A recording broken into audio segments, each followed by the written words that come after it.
Welcome to Audiobook Casts, where the world's best books come to life through audio.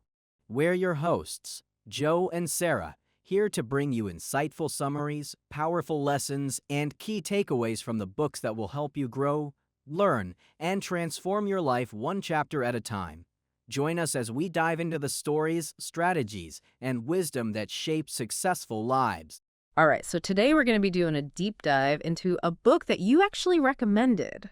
Oh, cool. The Subtle Art of Not Giving a Feck by Mark Manson. Yes. I gotta say, the title alone just completely grabbed my attention. I was like, I gotta check this out. And I think it's really interesting right off the bat that it's like it's kind of this counterintuitive guide to happiness, you know? Yeah. Like it's telling us to like kind of chill out and stop trying so hard. Yeah, definitely.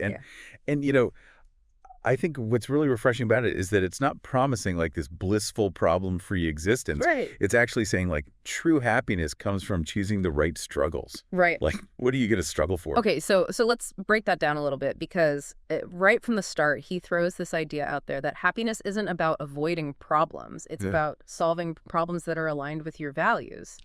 And he even uses this example of this guy who's just like obsessed with becoming like a famous musician. Oh, yeah. You know, and just pouring all this time and energy into it, even though he wasn't really that talented and honestly didn't even enjoy the process that much. Yeah. And I think that's where it gets really interesting, right? Because so many of us get caught up in chasing those external markers of success, like fame or, you know, money, without stopping to ask ourselves, like, do those things actually align with what we truly value? So it's almost like he's giving us permission to let go of all those societal pressures and just focus on what actually matters to us as individuals. Exactly. Which leads to this whole idea of choosing the right problems. Yeah. So what does that look like in real life, you know, if you're listening to this right now? Well, I think a good example is like, you know, imagine you have a friend who's constantly stressed about getting like every single task on their to-do list done, like even the little things that don't really move the needle, and they're just I know that. Exhausted and overwhelmed and not actually making progress on the things that truly matter to them. I think we all know that person,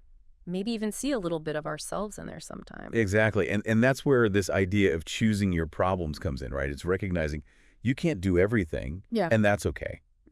Instead, it's about prioritizing the tasks and challenges that are aligned with your values and your goals, and letting go of the rest. So it's not about being lazy or apathetic. It's about being intentional with your energy and your focus. Yeah, precisely. It's about being mindful of where you're directing your fangs and making sure they're going toward things that truly matter. Okay, but how do we even begin to figure out what those things are? How do we define our values and make sure we're focusing on the right problems? Yeah. Because that can feel really overwhelming, especially, you know, when we're bombarded with all these external messages about what we should be doing and how we should be living our lives.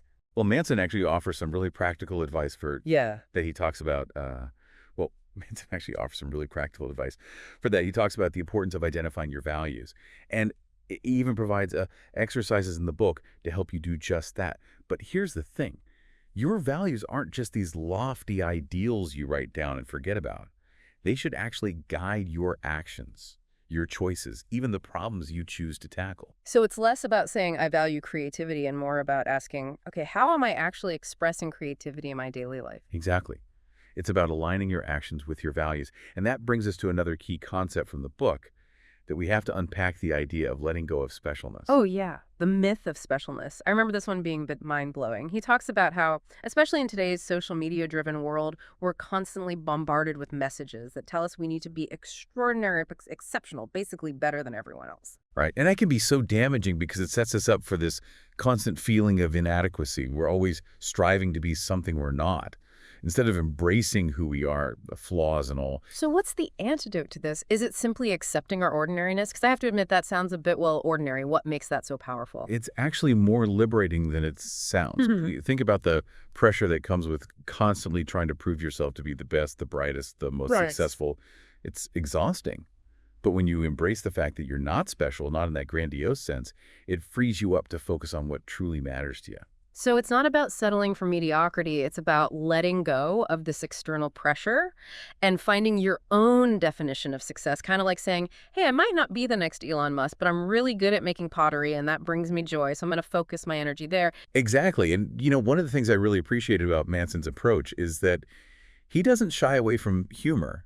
He actually encourages readers to find the funny side of their flaws, their failures, their ordinariness.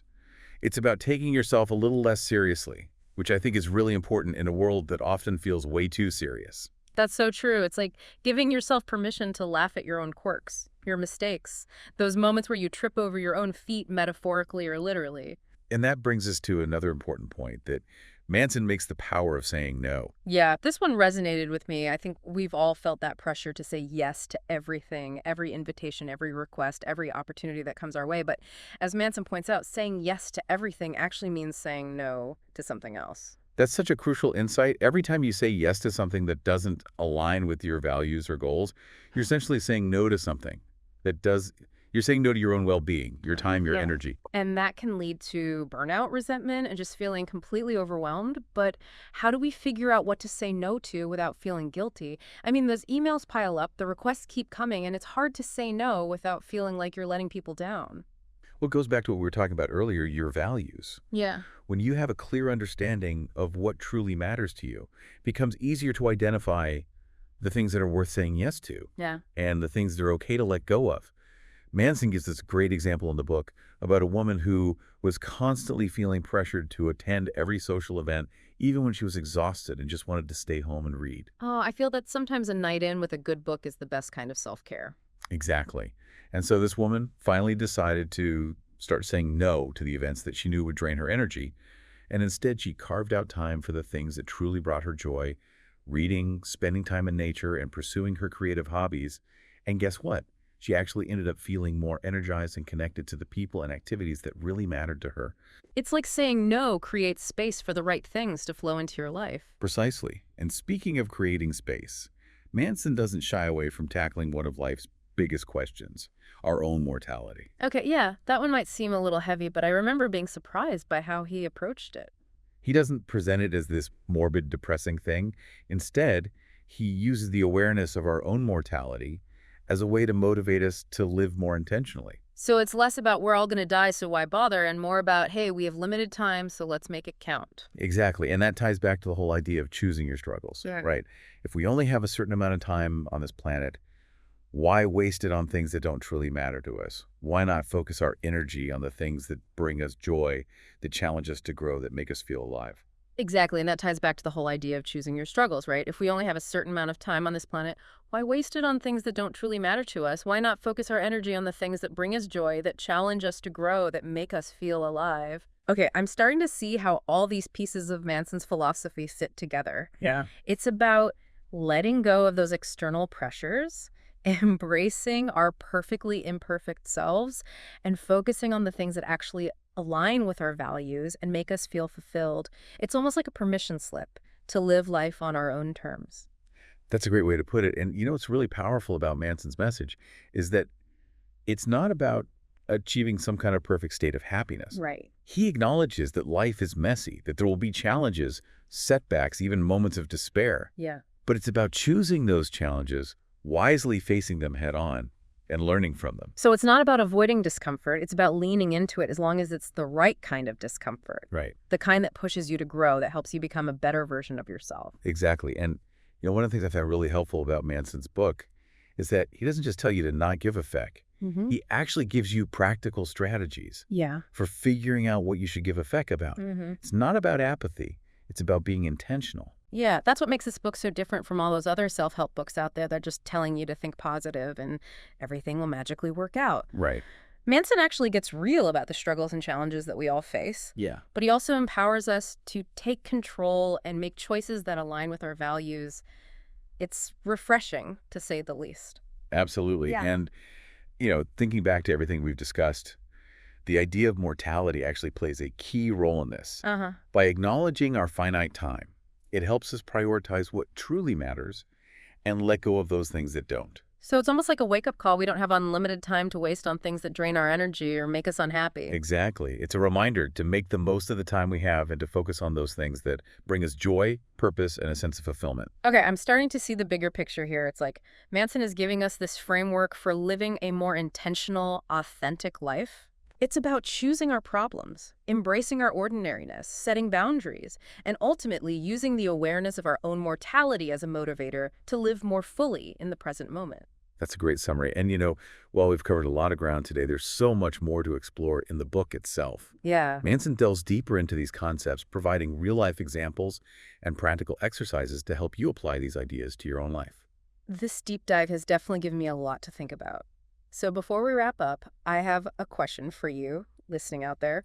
What's one thing you might be giving too much of a feck about right now? Something that's draining your energy, causing unnecessary stress, or holding you back from pursuing what truly matters. Take a moment to reflect on that. And remember, letting go of those things that don't serve you isn't selfish. It's about creating space for the things that do. It's about living a life that's true to yourself, a life that's filled with purpose and meaning. That's such a powerful message. Thanks for joining us on this deep dive into the subtle art of not giving a fuck. We hope it's given you some food for thought and maybe even inspired you to take a closer look at what you're choosing to give your fucks about. Until next time, keep questioning, keep exploring, and keep choosing wisely.